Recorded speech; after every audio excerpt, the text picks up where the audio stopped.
Alors on attaque d'abord avec cette première info, donc plus de gros tournois ATP et plus d'argent à partir de 2023, c'est tombé hier sur l'équipe, le board de l'ATP a validé pour 2023 des premières mesures d'un plan stratégique visant à garantir les hausses des prize money, un partage plus transparent des gains entre les tournois et les joueurs et une place prédominante des Master 1000 dont la majorité se déroulera sur 11-12 jours. Donc là déjà vous voyez, c'est assez clair dans l'esprit de l'ATP, c'est on va essayer de faire plus de pognon, on va essayer de capitaliser un maximum sur nos gros events et on va les étirer, on va les stretch de 7 jours, 8 jours à 11-12 jours. Donc en fait c'est ce qui se passait déjà avec Miami et Indian Wells, avec les deux tournois qui étaient en back-to-back au printemps. Et là maintenant on va avoir manifestement une généralisation de ce format. Andrea Gaudenzi, le patron de l'ATP, a confirmé que certains points du plan stratégique sur lequel l'organisation travaille depuis 18 mois ont été adoptés par le board. Cela représente un progrès significatif pour notre sport et la façon dont nos joueurs et membres du tournoi fonctionnent dans le cadre du partenariat égal de l'ATP Tour, précise Gaudenzi. Ce n'est que grâce à cet esprit de partenariat, de transparence. Alors ATP et transparence dans la même phrase. Faut s'accrocher. Et en jaune, ces mesures interviennent à un moment où l'on peut assister à des contestations de plus en plus fortes. On le sait, on a la PTPA avec Novak Djokovic et Vasek Pospisil qui est un peu voilà, la voix discordante par rapport à ce qu'essaie de faire l'ATP. Donc les mesures qui vont être mises en place en 2023 manifestement, c'est dans la catégorie Master 1000, le prize money devrait passer de 62,5 millions à 76,4 millions. En rouge, on a le bonus de fin d'année en Master 1000 passera de 11 à 15, donc plus de bonus, et sera partagé entre 30 joueurs, actuellement 12. Plus de transparence avec des données financières auditées, indépendantes pour les Master 1000 qui offrent une transparence, il y a beaucoup trop de fois le mot transparence en fait, ça me chauffe, totale aux joueurs sur une période de 31 ans.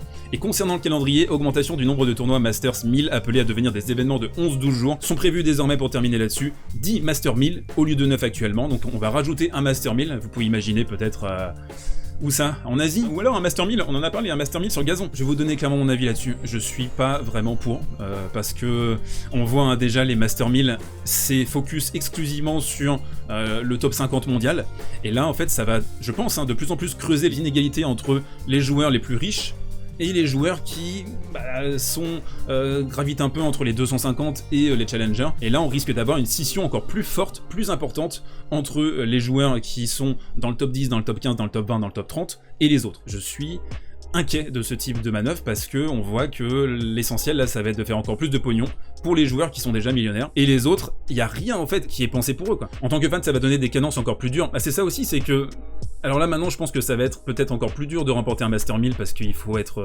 capable de tenir sur 10 jours. Je suis partagé par rapport à ça mais je vois en fait l'idée de faire plus de pognon encore et toujours, plus de fric, plus de fric, plus de fric, et c'est ce qui les guide en fait à l'ATP. Là c'est manifeste quoi, plus de gros tournois ATP, plus d'argent à partir de 2023. Tu vois où c'est le focus en fait. On prend les Master 1000 parce que c'est là où ils ont un impact, ils peuvent pas modifier les grands chelems, c'est pas eux qui gèrent, et on va les booster, on va en faire des places d'autant plus fortes. Et c'est encore les petits tournois de 250 qui vont galérer exactement ça, Miss. Enfin c'est exactement le truc, c'est que là déjà en fait on a pas mal de 250 qui rapportent pas d'argent, voire qui en perdent, et c'est des tournois pourtant qui sont hyper importants parce que c'est là que tu as des joueurs, des jeunes joueurs qui se révèlent, c'est là aussi que tu as pas mal de personnes, joueurs du circuit qui gravitent entre la 50, 150e place, qui peuvent faire des performances et continuer à grind. De la transparence l'ATP, bah a priori. En fait, quand tu dis que tu vas être transparent, généralement c'est un peu, c'est la petite quenelle quand même, de manière générale.